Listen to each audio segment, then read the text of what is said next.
Hi, I'm Jessica with Sennheiser, and I would like to thank you for joining us today. In our last discussion, we talked about making the transition from monitoring wedges to in-ear monitoring systems. In this discussion, we'll talk about setting up your monitor mix with our special guest, Katie Cole, Brad Baisley, and David Black. So thanks so much, guys, for joining us. Sure. If we could go around and just kind of tell a bit about yourselves and what each of you respectively does in the music industry, starting with you, Katie. Well, I'm a singer-songwriter.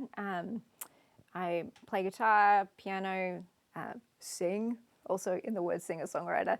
I'm also a touring musician in the Smashing Pumpkins, but I play bass as well occasionally. But yeah, all of the above. Awesome. And what about you, David? I am the touring drummer for country artist Phil Vassar. I have a little rock tribute band called Colin Ray and the Riff Raff that I'm a member of, and I also, in my spare time, a few days a week when I'm in town, play that lower Broadway scene, downtown Nashville. Very cool. And what about you, Brad? I'm a professional monitor engineer on tour with Blake Shelton. Awesome. So let's talk about setting up your mix. So we've talked in our last video about the basics of in-ear monitoring and using monitors versus wedges. And now we want to talk a bit about setting up your mix. So Katie and David, how do you guys typically go about this as you begin a sound check? I think it's smart, or it's just, growing up, I cut my teeth using wedges like most musicians do. You want to hear everything to start with, and then it's worth going through the song during the sound check and going, well, what can I hear? What am I hearing too much of? What's prohibiting me from hearing or playing my best? And then it's adjusting from there. So you're hearing everything, then going, okay, I've got too much of this, too much of that. And I basically played the turn, rather than the turn up level, I played the turn down level game. Turn this down, turn that down, turn that, and then it's like, okay, well, I'm now bringing stuff down. What needs to come up now? Okay, well, maybe bring my voice up a little bit so it's leveling out with this voice. Bring my keys up here, whatever it is, or bring the track up, whatever it is. But, start with everything and then play the game of what's stopping me from doing my best. As a drummer, it's baffling to me, guys that only want to hear maybe kick drum, bass, and the lead vocal. To me, it's harder to play musically with other people when you're not able to hear them. So I like everything in my mix as well. With drums, a little hotter, probably. Brad, this is an interesting question. I was playing years ago with an act, and it's common when sound check starts, especially if you're having to build a mix from scratch, to start with kick drum. A lot of people do that. We'll start with kick. And somebody asked me, and he was a member of the band, he was like the singer, when we started Soundcheck, and he said, why does Soundchecks always start with kick drum? In my mind, I was thinking, well, kick drum's kind of like the engine of the song, and that's where you know where the downbeat is, and if you can't tell where the downbeat is, you're in trouble. But why do acts start with the kick drum? Because it's the loudest thing? Traditionally, the kick drum is on channel 1 of the console. I don't know why. Yeah. I don't like to start with the kick drum. Okay. I prefer to have all the vocal mics turned on first, because that's going to be the loudest thing in a lot of people's mix, and they're going to be already hearing things through the vocal mics. Actually, I got that. I read an interview with Big Mick, who's the front of house engineer for Metallica. He did an article about that. He says, I don't ever start with the kick drum. I start with vocal microphones, and then I'll work on the drums. So yeah, I'll get the vocal mics going, and then I'll also make sure everybody can at least hear a little bit of themselves, maybe not equalize perfectly or balance perfectly, but I think people don't like to have nothing. And it really is an impediment to communication too, between me and them, if they can't hear themselves to talk to me. And then I guess I like to start with a rhythm section, but I'll try and, I guess front of house engineers do like to start with the kick drum for whatever reason.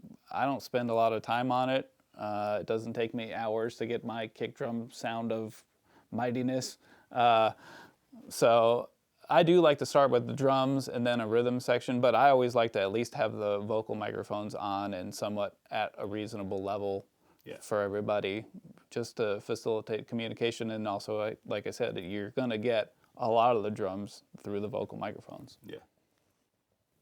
Yeah, well, let's talk a bit about that, Brad. So you start with vocals, then you do the rhythm section. Let's just talk about where you build from there. So yeah, we'll start with vocal mics, rhythm section.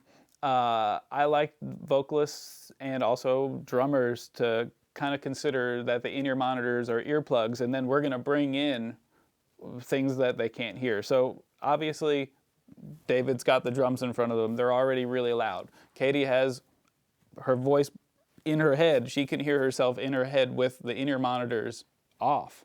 So we'll bring back in more mids and highs, which are being blocked by the in-ear monitors. And then I'll always try to start, if I'm dialing something in from nothing, I'll start with everything kind of just cracked open a little bit. And then, like Katie said, it's a less is more approach. It's a lot better to turn things down than start turning everything up. I call it mix creep, like where over time everybody just turn up the guitars, turn up this, okay, turn up me, turn up the drums, okay, now I need more guitars, and then all of a sudden things are distorting or you're out of headroom. So I always find it better to turn things down if possible. Consider what is making it so you can't hear what you need to hear, and turn down from there. Another thing that I find to help a lot is I'll cut highs off of things. Like electric guitars just don't need high highs because they're going to take up room from the drums and the cymbals, and you won't hear the airiness of your vocal because you have all these highs on your electric guitar. I think that maybe answered your question. Yeah, it does. That's a good point. And when it comes to the two of you, from an artist perspective, are there certain things that you really like to cut through, or that you hope your monitoring engineer can help give clarity to, that'll add confidence for you? I'm sure it's a different answer for each of you. But Katie, for you. Yeah, when I'm playing the drums, no, I'm kidding. Go girl, there's a kid right back there. Oh yeah, you don't, Chelsea, you don't want to hear that. I suppose it's challenging. It took me a minute to sort of work out what I want to do, but when I'm playing with the Smashing Pumpkins, it's a very different story. Like when I'm playing with my band, it's anywhere from 5 to 9 piece, and then it's working out who goes where. But the mid-range isn't as aggressive as what it is in a rock band. A rock band has a super aggressive amount of mid-range, and when I'm playing with the Smashing Pumpkins, it's 3 electric guitars, and that is that's a wall of sound. But I still want to hear it all, so I'm like, this guitar goes down the center, this one goes here, this one goes here, so that they're separated, and then I play the level game. Who's playing something that I really need to listen to? And usually it's like, this stays the loudest, these come down, because they take up so much headspace. Mid-range is just like, whoa, that's a perfect phase. That's a Kodak moment right there. But mid-range, it's like electric guitar and acoustic guitar and vocal all sort of sit in the same swirly pot in your brain. So if you don't pan them off accordingly, they're all going to compete in the same space. So I at least eliminate where things are located. So this goes here, this goes here. These are sort of down the center, and then play the level game, because it's just a lot. But with my stuff, it's a lot less of a mid-range soup. It's here's specifically this guitar, that guitar, keys, da da da da, and it's just I just want to hear everything, but it's not a matter of these are bleeding together. Yeah. Katie just brought up a very interesting point. Depending on whether you're using a mono or a stereo mix, that you can put an instrument in different parts of your head. And that freaks some people out. In a wedge, that is impossible to do. There is no such thing. There's no separation. You can put kick and snare right in the middle of your head. You could put stage right and left guitar on stage on the left and the right side of your ear. Maybe you want keys somewhere around, if you're looking at a clock, I'm talking like 11 o'clock. Maybe you want the background vocals to be on either side. That's a major benefit to use in limbs is the fact that you can separate things in your head, which the first time you do it will freak you out. Yeah. If you've never done it before, it's like, wow, I'm hearing, this is only in this side of my head, and I'm hearing the other guitar on that side of my head. But it's balance. You play the balance When game they- too, and it's like you can't have one that's super loud in this ear because you just start to get a bit nuts. I like I said, I like heavy drums and everything in my mix, but I'm a backbeat guy too. I kind of want snare to take my head off in my head. One of my best buddies, front of house engineer, we were walking through catering or something to the festival, and an act was on stage, and you couldn't hear snare drum. He said, "You know what? I'm sorry, but I think snare should be just as loud as the lead vocal." And I subscribe to that theory to some degree because I like a really heavy snare drum in my head. Not where it's taking my head off, but pretty present in my head. Yeah, there's with snare drum it can be tricky because it depends how it's tuned. If it's real open and ringy, then the snare mic is going to accentuate that. So there's ways to, of course, with tuning to kind of get it more compact because you don't want it to take up the whole beat. You want it to be a good time reference, but not take up the space of everything in that beat. So with tuning and also with compression, you can really pocket a snare drum where it's loud and punchy, but doesn't take up so much real estate in the whole mix. So from a drummer perspective, what are some things that you need up in your mix to help you get where you need to be and be confident? I've got to hear what the singer is singing. Right. I mean, that is, if I could only have two things in a mix, I would want kick drum and the lead vocal. And, playing together is not to get sappy, but it's true. When you're connecting with somebody on stage and it's like really working and you guys are like, it feels like you're putting on a glove when you're playing with somebody else. I mean, to sound sappy, that really is your hearts connecting, without actually having to talk. And when you can hear it that clear in your head, to me, it just makes it a little bit all the more magical because down to the nugget, you can hear, depending on how loud you want something, you could hear Katie's finger actually plucking the string, or you could hear a snare ghost note that you might not hear, or you probably wouldn't hear on a wedge on a loud stage. You could hear the singer take the breath before they start to sing, which kind of helps you find where they're going to land. You can get it that down to the nugget if you want. Yeah, and that's something that you hear sometimes when an artist is thinking about transitioning to an inner monitoring system. They say, I don't want to lose that connection, that emotion with the rest of my band. Yeah. And you really can get that dialed in. To me, it's the connection is greater because you can hear them. You can hear them really clear. You can hear what everybody is doing, depending on how much you want in your ears. You can hear. To me, that connection's stronger because you're able to hear everybody more clearly. And what about the connection with the audience? I mean, using the audience microphones in your mix, do you feel like you have that same connection? You can still hear them?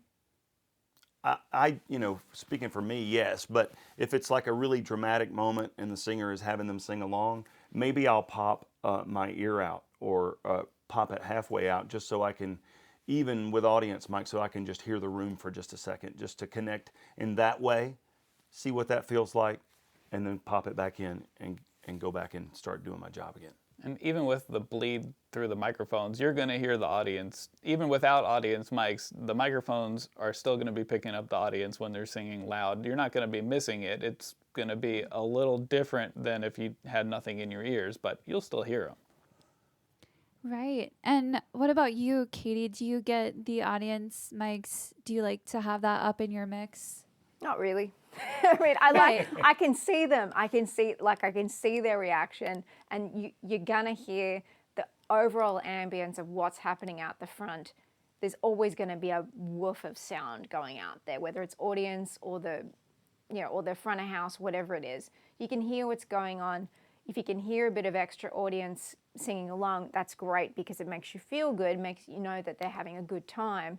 I don't know, I don't think there's been moments where I've been like, I need to hear more of the audience because it's just it was said as well. Like it comes through your mic, it comes through everything. Unless if it's a super intimate show and you've got in-ears in and it's not a huge audience and you really don't have too much bleed going on because the audience is small or they're quiet and they're well behaved for some strange reason and they're being like polite or whatever. It happens. Sometimes it's like, I'll actually say to the audience, you guys are really well behaved. Stop that. Stop that now. Sometimes it feels, a little less like a connection when they're not doing or saying something. But generally it's because they're listening, because I've done plenty of theatre shows and acoustic shows where the audience is much more quiet. But when they do come out and make noise or clap or laugh when you're telling a story, you can always hear it. You can always hear like a burst of something you can hear, and that's all you're looking for. You're not looking to see or listen for like the littlest things. It's a general sense of whether the audience is having a good time or not. That's all I care about. Right. And David, you talked about kind of some of your must-haves in your mix, but Katie, what would you say are your must-haves? You know, if you could have just a couple of things. Well, I want to hear everyone, because everyone. They're there. They're there. Right. They're there. I'd like to hear them. I'd like to hear what's going on. No, I mean, it's obviously lead vocals, kick, snare. I mean, those are the, if I can't hear those present, and like, what's the point? Like, why are you on stage? Those are the sort of the starting points. Lead vocal, kick, snare. Then it's bass, just for key reference. If there's any track, some track. And then every other guitar and instrument keys are all like the rest of the ingredients in the soup. Those are the basics, and then it's keys, guitar. Because those don't generally carry the song. What's carrying the song is what makes you a better performer or a worse performer, which is drums, bass, lead vocal. Everything else is just the rest of the soup. Soup's great. I love soup, but you don't need to hear everything as present and up front. Like, I don't need to hear a blistering guitar solo. The audience does. I need to know that it's there and that's what's happening, but I don't need it like to be attacking my earball. But yeah, that's really it. And I want to hear me, of course. I want to hear me in a decent, the right mix perspective, which is maybe the same volume as the lead vocal for background vocals. Or if it's just me, I want to hear me, of course. I want to hear acoustic or keys, whatever I'm playing. But you've got that separation. That's kind of the thing it's not a bleed anymore. Nothing's just this muffle of soup. I can see the individual. I'm going back to this. I'm sticking with the analogy. It's here to stay. You can see the individual ingredients and hear the individual ingredients. You can't hear soup. Delete that. But you can see the ingredients. You can see the guitar here, hear it here, move it here. You can pan it off wherever you want. It's not just this muffled nonsense. So you get to choose. You've got the power to hear what you really want to hear or don't hear what you don't want to hear. It's up to you. So if the mix is bad, it's your fault, basically. Right. It's on you to change it. And again, because it's set and forget, save, whatever, you should know what you are comfortable with. I mean, people that start off using in-ears and haven't used monitoring may not know what they're looking for at all. Like it may just be, I don't know what to... Again, start with everything and then work out what's taking over. That's really what I still do that. Like, start with everything, then play the pull down game. Less of that. You know, that's a really good point, how using inner monitors, you can actually cut out things that in a live setting, if you were using wedges, could be a distraction for your performance and for you as a drummer. Sure. Yeah. Totally. So, any final thoughts on, or even suggestions on approaching your inner mix? I think she just covered it. I would do the same thing. I would start with everything in your ears and then take out what is distracting you or what is, inhibiting you from doing your job well. Yeah. Yeah. That's really it. I mean, I always like not a huge amount of bass, but I want a good amount of bass for key reference for when I'm singing. That's really what I'm going to pitch off. you know, if there isn't tons of bass in the song and it's track, then I'll say a little bit more track because maybe there's some subs in the track that fill it out more for me.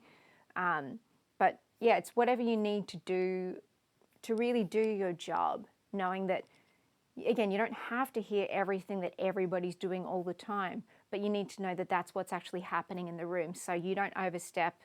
Not that I'm going to jam and solo key through something and do lots of rakes and go, no, I don't.